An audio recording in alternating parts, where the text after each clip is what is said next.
Asia is the fastest growing market in almost any category, but especially in the resource category. The markets for oil and gas in Asia are large and are growing, and in some regards undersupplied. So we know every time we're exploring for oil or gas, there will be a market for our product. I'm particularly excited about PNG. It's an area we believe of major oil company scale.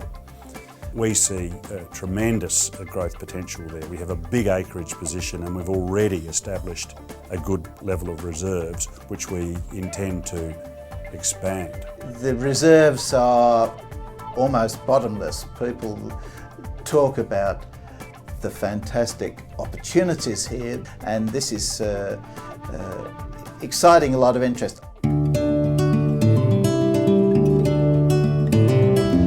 an exploration and production company with a very distinct Southeast Asian focus. Our areas of interest are offshore New Zealand, onshore Western PNG, and in the South China Sea. In addition to that, we have quite a lot of prospectivity in and around those plays, which we are now starting to develop. We began producing in New Zealand with the Maari field. That's been a very good investment for us.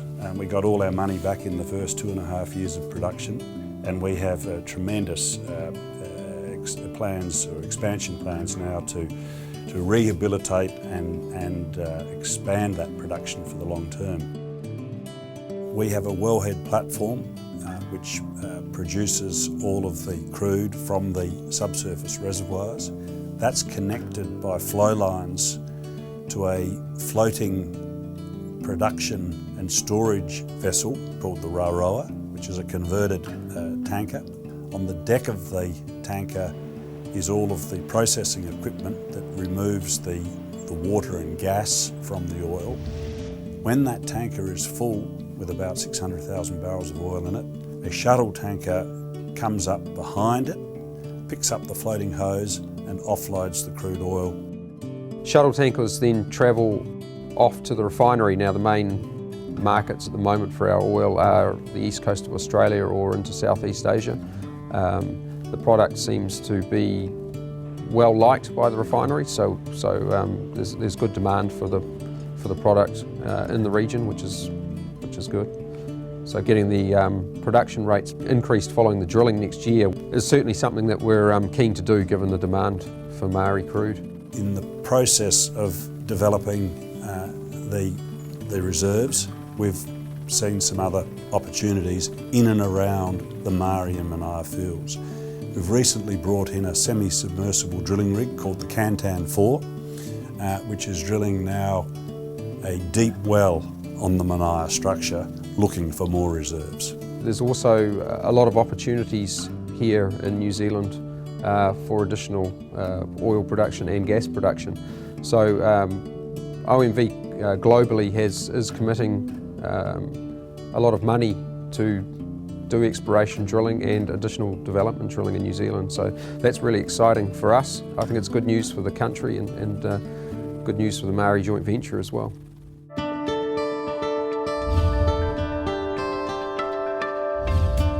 The second fields that we brought online were in the South China Sea, in a very successful venture with CNOOC, the China National Offshore Oil Corporation, and Roc Oil, and those fields have only recently come on stream and are producing really the lion's share of our cash flow at the moment. The Beibu project has not only met all expectations, it's exceeded just about every characteristic that we expected, both from a production point of view, reserves point of view, a profitability point of view, and a cost point of view.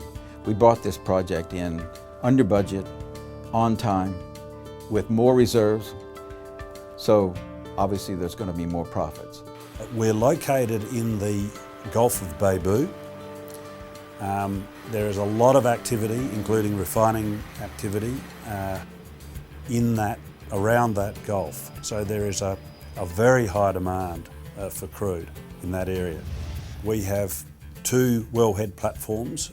They are connected with flow lines to a utility platform which we installed alongside the existing Chinese production hub. And crude passes through that hub through a 15-kilometre pipeline to the Huizhou Island terminal, where it's stored and then sold. One of the big wins out of the project is to have a partner that also can build things, design things, and install things, and drill the wells using their own subsidiary companies. So that means that we have an alignment with what's good for us is also good for them, and then the outcome is almost a guaranteed win, which it is in this particular case. We think Roc Oil is doing a fine job in China. Certainly they've done a good job of representing our interests in the South China Sea development. They have a very good reputation in Beijing, and we believe other work will flow from that and other opportunities. In fact, we've recently announced a new joint venture with our existing partners in China, Roc Oil and CNOOC. And this time it's in the Bohai Bay area, which is in northern China. That license was by invitation. It wasn't by competitive tender or anything like that. And why was it by invitation? It had a lot of opportunity, but they had to have somebody in there that they trusted to do this well. Australians are regarded pretty well by the Chinese, particularly in the resources game. We've got a good name. They think they can learn things from us in this area. That's a good place for us to be. They've seen how our own country has grown in recent years off the back of our resources industry, and they've seen our industry go worldwide, and they feel comfortable dealing with us in this zone. We are very relaxed about going into countries like PNG and like China, where we can really capitalise on the experience we've got in Southeast Asia and our contacts there.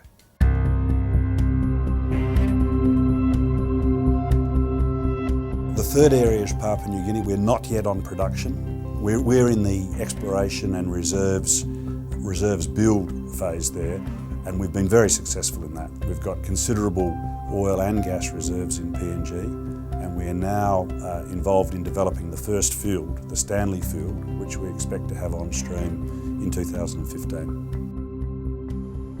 We brought in Talisman, which is about a $10 billion Canadian company, as our partner. They in turn brought in Mitsubishi, the big Japanese trading house, and recently, and we were very pleased to bring in as our strategic partner Osaka Gas. And Osaka Gas is Japanese royalty. They're the second biggest utility company in Japan. PNG LNG coming on stream in the near future, and then if you see the reserve in Papua New Guinea, it's increasing, and the population or the demand domestically is rather small. We thought that Papua New Guinea has a big potential to export the energy like LNG to the future, and you should not forget about the proximity from Papua New Guinea to Japan. I think every CEO will tell you that their company is undervalued in the market, and I'm no exception to that. I think, just as an example, when we recently did the transaction with Osaka Gas, the look-through value of that transaction valued our PNG assets at $500 million. So that's really not baked into our share price at the moment. Our field locations in PNG are the Stanley Field, which was discovered in 1999, and that will be the site of our first development. The other locations are at Elevala and Ketu. Recently, we've made a discovery at the Tingu location, which is located about 5 kilometres northwest of Elevala. We drilled a total of 4 successful appraisal wells on those discoveries and have more than doubled the size of the resource.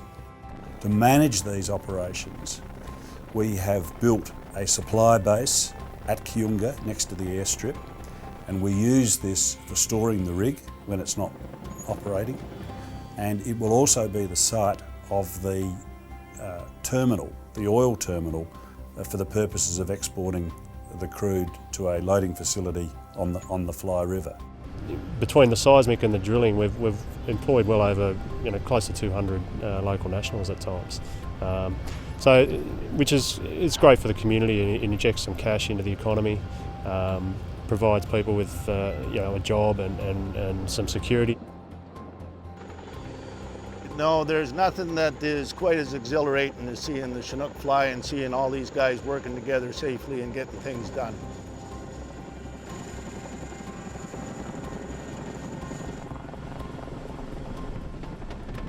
Some companies in PNG have not understood the importance of community relations. And for us, if I had to think of the two biggest challenges in PNG, the two areas that you should really focus on, one of them is logistics, supply chain, the other one is community affairs. And we have a group in PNG, in Kiunga, a very well qualified group whose focus is on community affairs. We want to make sure that our operations don't adversely affect people. In fact, we want to make sure that where we do have operations in the community, that they actually generate a benefit. People are starting to realize that Horizon is not just here to exploit. Horizon is here to be part of the community.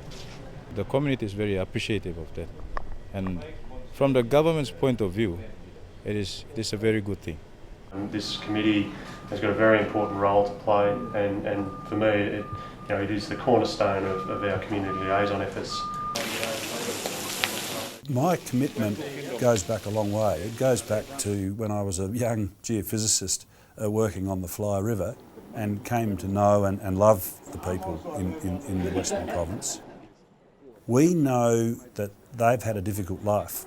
We understand that for not too much money, something quite significant can be done. We have teamed up with the Sisters of Mercy, who have an operation in Kiunga, and they have a very good program, we think, to reduce infant and maternal mortality. And we are very keen and active supporters of that project. Horizon Oil is helping us in a number of ways. They're our major benefactor, really. So all of our programs are basically currently supported by the money that Horizon Oil donates.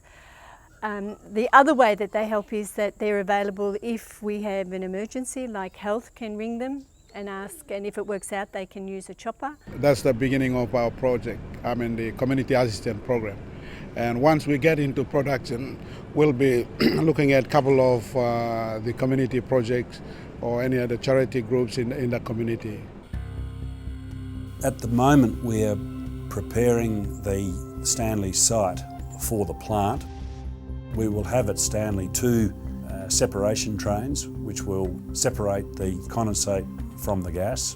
The condensate has water removed and goes into storage tanks before entering the pipeline to Kiunga. The dry gas goes through a compressor and then is re-injected at a very high pressure back into the formation so that we can access it at some time in the future.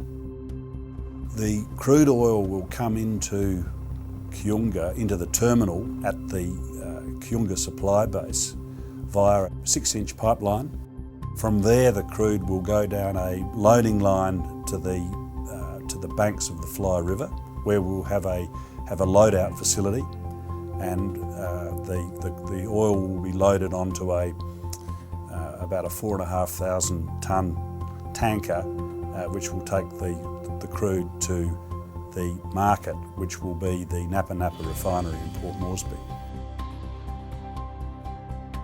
Stanley is running about a year or 2 years ahead of Elevala Ketu and now Tingu.